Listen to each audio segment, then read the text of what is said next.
Welcome to ILTV's Israel Daily. I'm AMICHAI, and it's time for Independence Day special, in which we will bring you the voices of some of the most influential key figures in Israeli society.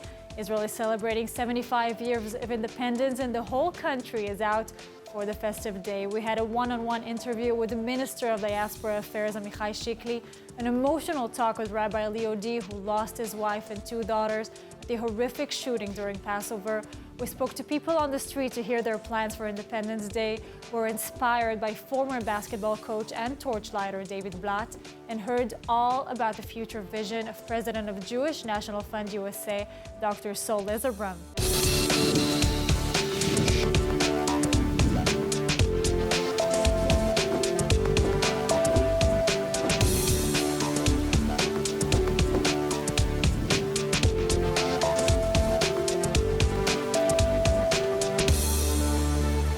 Our correspondent Steve Leibovich visited the Ministry of Social Equality in Jerusalem and interviewed Minister of Diaspora Affairs and the Minister for Social Equality, AMICHAI CHIKLI, hearing all about his views on the close connection of the Jewish diaspora with Israel. Must watch. As we're celebrating Israel's 75th anniversary, at the same time, there's also this phenomenon of anti-Semitism that seems to be rising around the world. I didn't expect this when I came on Aliyah 50 years ago. How can you explain it? So, David Levy, in his fascinating, very short book, In the Name of the Other, mentioned that as we go back, as we go away from Auschwitz, from the Holocaust, it's becoming more and more easy, because in a way Auschwitz and the Holocaust made anti-Semitism very unpopular, and so for 50 years he called it the Auschwitz pause. Anti-Semitism was a side, and you should be very, very brave in order to express anti-Semite views. But as we move forward, and the Holocaust remain behind, and people are less and less educated about the Holocaust, they don't really know what happened, and don't really know what are the concentration camps and what are the death camps, and what's the scale of the Holocaust, and what is the meaning of the Holocaust. And it's becoming more and more easy to deny the Holocaust, to manipulate the Holocaust, and we see the Palestinians, they do it every other day. When just recently Abu Mazen on German soil stood next to the chancellor and said that Israel committed 50 Holocaust during the Nakba, also refusing to apologize for the terrible massacre of 11 sportsmen in the Munich Olympics. So that's what we're seeing. It is becoming more and more easy, more and more popular, and also in a way some of the European leaders, especially from the left, feel even free to say that Israel today is treating the Palestinians like the Nazis. You have it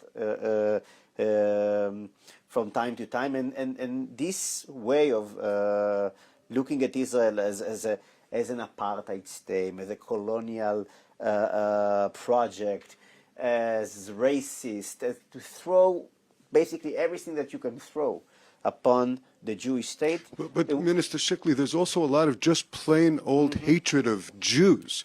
Jews being knocked down by blacks. It is the same. It is the same. It's the same old anti-Semitism. It has a new mask.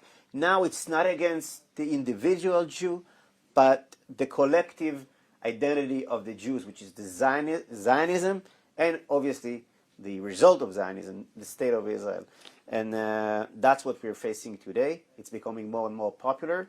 And because we moved far, far away from the Holocaust, and from this terrible disaster, people feel that that's easy, that's even funny. And like these jerks, Kanye West and his friends. There's another phenomenon that's growing in the years that I've been here, and that is the phenomenon of BDS. In recent years, but even more so today, you could say, that there's rejection of Israel totally.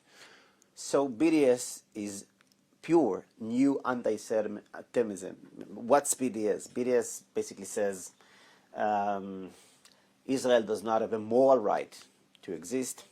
We want in the future to have a clear land from Jews from the river to the sea, Palestine being free, meaning there will be no Jews in the area.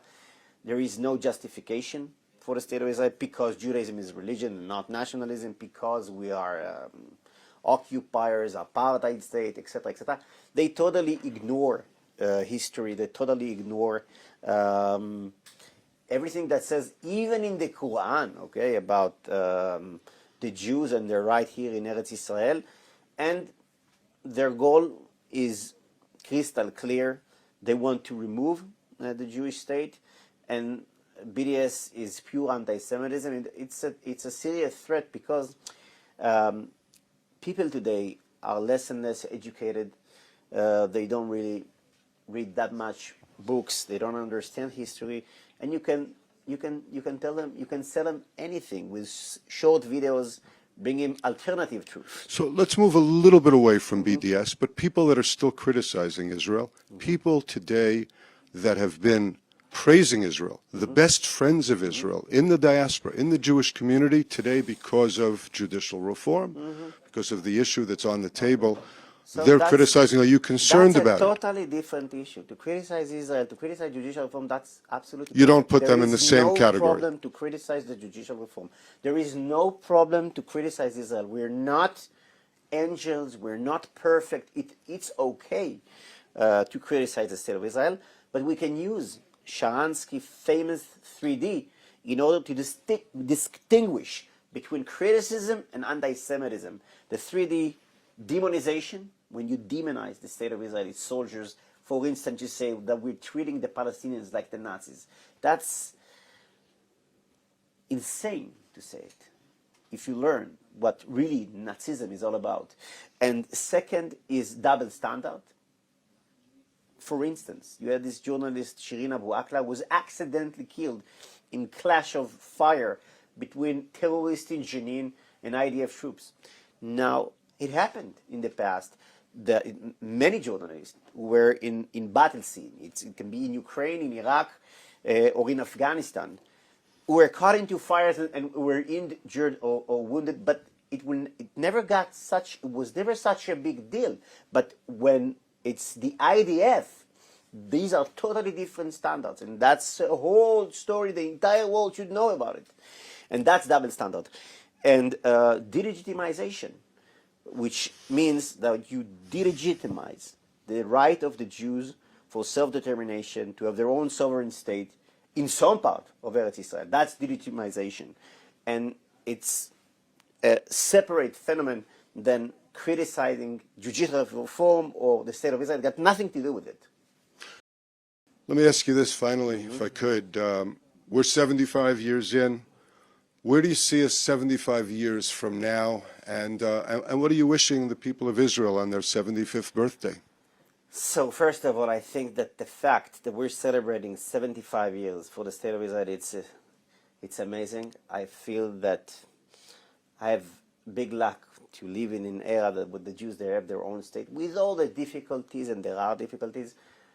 But look back 80 years ago, that's the darkest time we've faced as a nation. Or 100 years ago, or 200 years ago, I wouldn't replace, I wouldn't go back. I would rather to live here as a free Jew with my family in the Galil. The last time the Jews lived freely in the Galil, in Eretz Israel, it's that 2,000 years ago. So we are very, very lucky. Minister CHIKLI, thank you so much for being with us at ILTV. ILTV. Happy holiday. Happy holiday. And on to a different field, we had the honor of listening to Rabbi Leo D's inspirational words. The Israeli-British rabbi would not have wanted to become a well-known name in every Israeli household in such a short period of time, but he is right now, since his wife Lucy and two daughters Maya and Rina were murdered by a Palestinian terrorist during the Passover holiday. And Steve Leibovich visited Rabbi D at his home in Efrat to hear his inspirational story. Rabbi D, speaking for myself, I shed tears during your eulogy at the funerals. The entire nation of Israel, I think, did. We've seen much tragedy in this country, including this year. But your family's tragedy impacted people so deeply. Why do you think that is? It's a very good question. I don't really know what struck the chord, but I think that in the Torah there's a concept that, you know, 1 is an individual, 2 is the minimum of plural of a group, and 3 represents almost a nation. So I think when some tragedy like this happens to 3 people, it affects the whole nation. It's symbolic of the nation as a whole. I saw the people of Efrat were standing in the square. They embraced your family. The Shiva is now passed. Are they still embracing your family? It's incredible. I mean, the response from my neighbors and my friends has just been unbelievable. We had thousands of people come through the Shiva. When we drove from the house to the cemetery, we had to drive through about 4 or 5 kilometers of Efrat, which is very long and thin, and we had thousands of people on the streets with waving Israeli flags.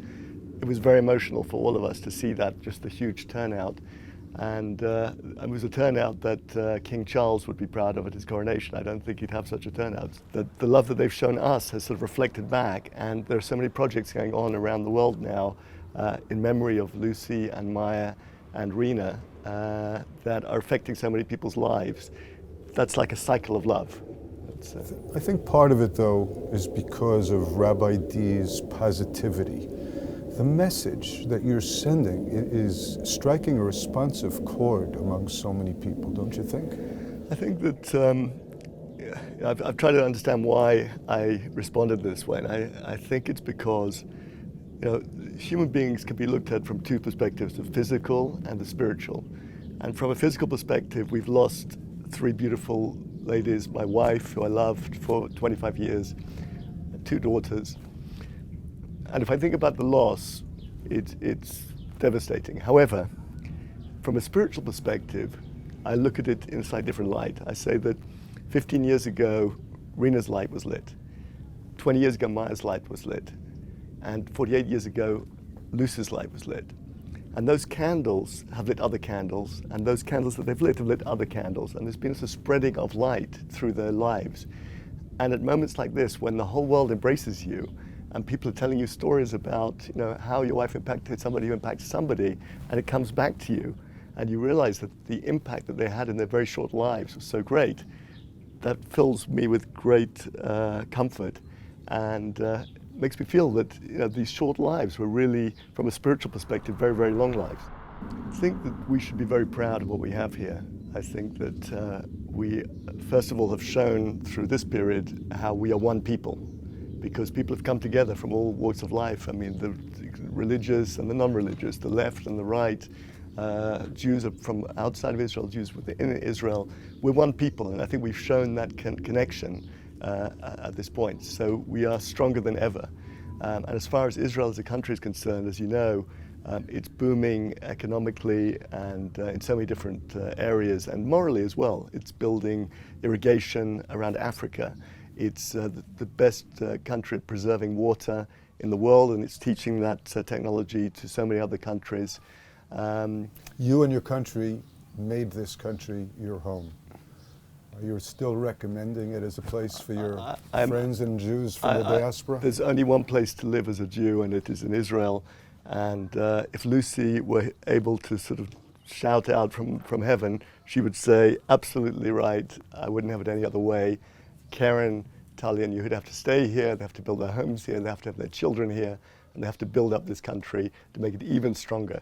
And my message to some of the American rabbis that came, who are tremendous rabbis who inspired me through my whole life, was now is the time for you to come and to bring your communities and to settle in Israel. Because there's never been a better time. I'm a terrible advert for that, obviously, from what's happened to me. But as I said on CNN the other night, statistically, the amount of terror in this country is less than the amount of stabbings on the streets of London.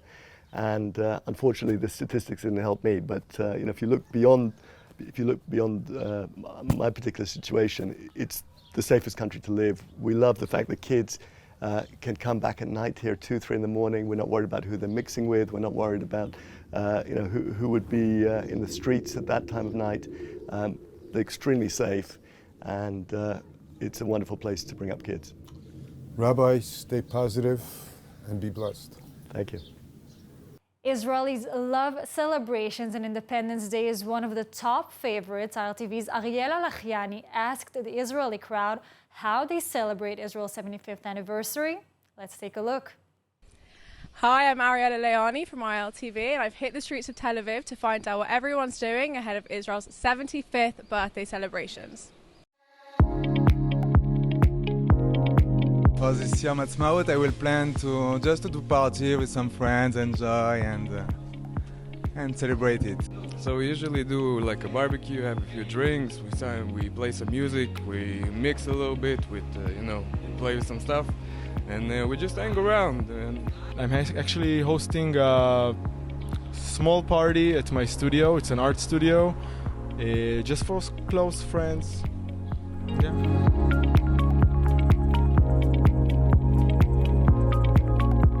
Find peace, don't have problems. I wish Israel will be a more patient place and peaceful place and calm and chill. I hope that we'll get peace with everybody. That will be silence and everybody love each other and be together.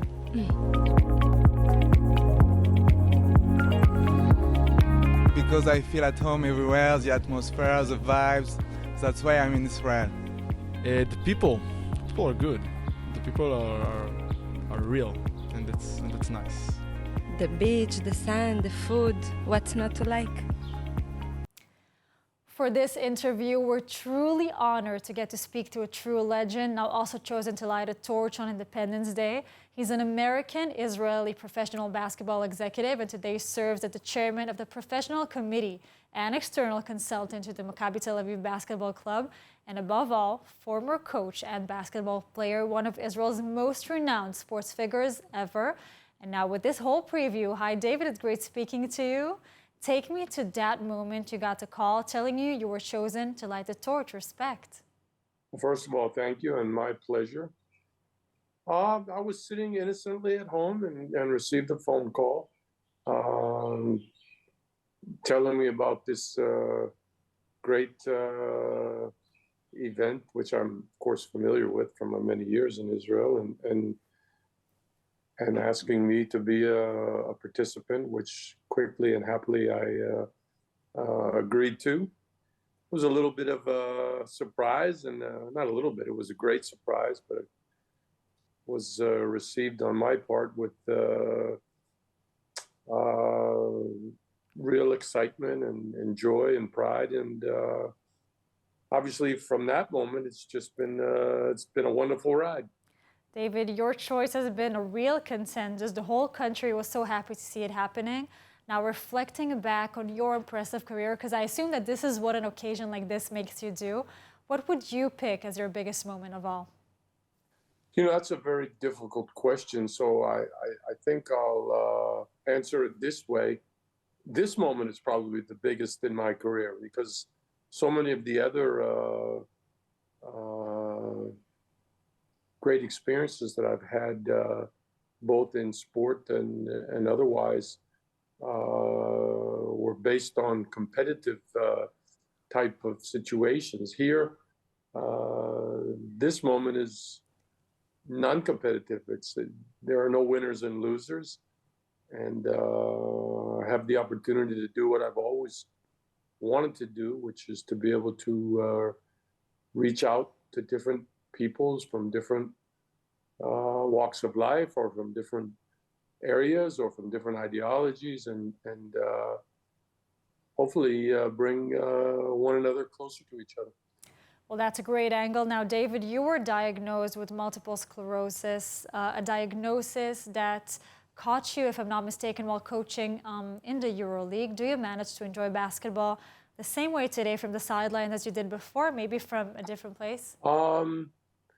You know, obviously my career as an on-court coach was affected, and I no longer actively coach teams. I do, as you mentioned at one point, I do consult for different teams, different organizations, including Maccabi Tel Aviv, our EuroLeague team from Israel, as well as the Canadian National Olympic team. And I'm active in a world that I'm quite familiar with, just from a different perspective. To say I don't miss the day-to-day on-court work, that wouldn't be fair of me, because I do. But understanding that I've just moved into another phase of the business that I love, or of the work that I love. I'm very happy and feel fortunate that I'm able to do that, and to be a part of teams and of players and staffs and fans that love the game like I do. Definitely not as hectic, I suppose, David. And how are you feeling today? You're a true ambassador of MS. You really are raising awareness everywhere you can. Indeed. I think one of the things that is positive about my situation is that I know that I have a forum, and I have the type of recognizability that allows me to positively impact on others, whether it be through direct contacts, or whether it be in spreading awareness of this particular difficult condition. And I'm thankful for that too, and I take it quite seriously. And I see it as a way for me to stay positive and to stay healthy to the extent which I can. And I'll tell you a saying that I strongly believe in. Things work out best for people who make the best of how things work out. So that's my situation, and I'm just I'm happy that I can make it work in a way that helps others and helps myself. I will be taking this saying with me. Now, who would you like to devote the torch to, and what would you like to wish the State of Israel for this Independence Day?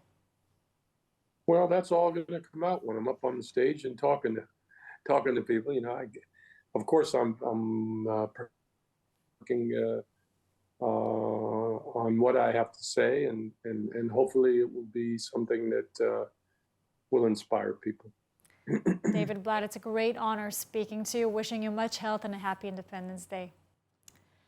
Dr. LIZERBRAM is the president of the Jewish National Fund USA.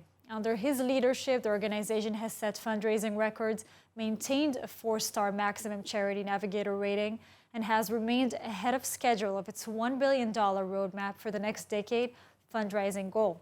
Dr. LIZERBRAM has had a tremendous impact on the land and people of Israel and the Jewish community over the course of 35 years of involvement as a Jewish National Fund USA ambassador. Dr. LIZERBRAM is the executive chairman and co-founder of the 4C Medical Inc. and formerly held the same titles at Health Fusion Inc. He has also served as a health advisor to former California Governor Jerry Brown. All right, so as we celebrate Israel's 75th Independence Day, how has Jewish National Fund USA contributed to the growth and to the development of the country over the years in your eyes? Well, we've done a lot. We're part of planting 240 million trees in Israel. We're really focused on growth in the north and the south, the Galilee, and down in the south. We're building this huge World Zionist Village, which we can talk about a little bit. In the north, we're building a culinary institute that will employ a lot of people, and we'll have students from around the world. And I really want to speak about that project, the vision behind your latest project, the village. What more can you tell us about it? How did it come together? How the idea came to mind? It's kind of interesting. This is a huge project. It's a $350 million project. And we're proud to announce that we recently reached the goal of raising $1 billion for Israel. Wow. So that's never been done before in Jewish philanthropic circle, so we're really proud of that. This village will be a culmination of people coming together to have a discussion, a conversation about Zionism. And where will it be located in Israel exactly? In Beersheba. So we picked Beersheba, which used to be, the place that you stop for gas on the way to a lot. Now it's a bustling center, and it'll produce thousands of jobs, both those that will be working within the village and, restaurants and bars and entertainment. So that's part of our goal, is to bring 800,000 people to the north and to the south. You're actually making Ben-Gurion's dream come true this time. Exactly. That's the flagship goal. That's exactly what we're doing. We're following his lead, and it's an area where our students from Alexander Muss High School, that will have a campus there. We'll have students from universities, post-university graduates, people from around the world who want to have a conference and a conversation about Zionism with education, and all being on the same campus talking about the same thing. And when is it supposed to be ready? What are the plans? Well, the plans, it'll probably be ready in 5 years. It's a big project. So we're going through the different processes now, but the land is all marked out and we're ready to go. So it's for Israel's 80th anniversary, I assume now. Do you see the World Zionist Village as a tool to bring the Jewish diaspora and actually the Israelis closer together? Is that one of the goals? Exactly. The goal is to make this diaspora understand the value and the beauty of Zionism. Zionism is not a political word, and it's not a bad word. It should be used in the right context. So Zionism, prior to the beginning of Israel as our homeland, was the dream of having a homeland. Now Zionism is for the growth and the expansion of what we're proud to have, Israel. And that's what the conversation will be about. And other than actually the village, I assume you have more projects in the Galilee, in the south. I mean, what more can you tell us about those? A lot of projects. So we are unique. Your most exciting ones, your most unique ones. Well, obviously, the World Zionist Village is probably most exciting, and maybe the Culinary Institute is the most unique. But in between, what we do is Jewish National Fund USA is really made up of people that are volunteers. Of course, we have a professional staff, but we have what we call the lay leaders. We call them ambassadors. They're ambassadors to Israel. And what we do is we have these ambassadors come at their own expense. They come to Israel. They speak to the people in the land of Israel, not in the Knesset, on the streets of Beersheba, in the streets up in the Galilee and Akko. And we'll ask them, what do you need? What does your community need? They'll tell us what they need. We'll go back, we'll put together a business plan, and then these communities that we've built in the United States will then go ahead and fundraise for that particular project. So it could be schools, it could be playgrounds. We built a world-class indoor swimming pool in the South because that's what they needed. Now going to be used by the Olympics. So we'll build what's necessary, fire and rescue, disabilities, whatever the community needs, we'll meet their needs. Incredible. Now, how are you getting in touch with those people? I mean, how are you speaking to them to know what their needs actually are? I mean, that's also, the connection with the people. Well, that's a great question. So we have task forces, and our volunteers join these various task forces. And by the way, they have to pay to join these task forces. And then they come here at their own expense. And then we meet with the local administration, as well as volunteers from the local cities and communities in Israel. And we ask them, what is it that you need? What's most important? It could be a resilience center. It could be an indoor bomb-proof playground, which we've built. So it just depends on the need of the community. So we follow the need. I assume that's one of the most special things in Israel are really its people. And I want to ask you, what do you want to wish Israel towards its 75th Independence Day? The wish is for the continued growth, expansion, security, peace, obviously, but we're a totally non-political organization. So in addition to being here for Israel's 75th Independence Day, where Jewish National Fund USA has over 250 people, we're having a global conference for Israel in Denver, November 30th to December 3rd, 2023, where we'll have over 2,000 people coming together in one effort for Zionism. Our whole goal is for the land and the people of Israel. So it could be a dairy farm in the south, which they needed, or we've built the beginnings and some completed 1,000 homes for people that couldn't afford to buy a home in Tel Aviv or Jerusalem. Now they can go to the north or the south, have a beautiful home, and we help support that. We have a building fund just for that purpose. Sounds incredible. You're doing such an amazing and important job, Dr. LIZERBRAM. Thank you so much for joining us today, and happy Independence Day. Thank you. Same to you. And that's all for our Independence Day special. We hope we've helped to put a smile on your face. Happy Independence Day, everyone. Happy birthday to our beautiful country.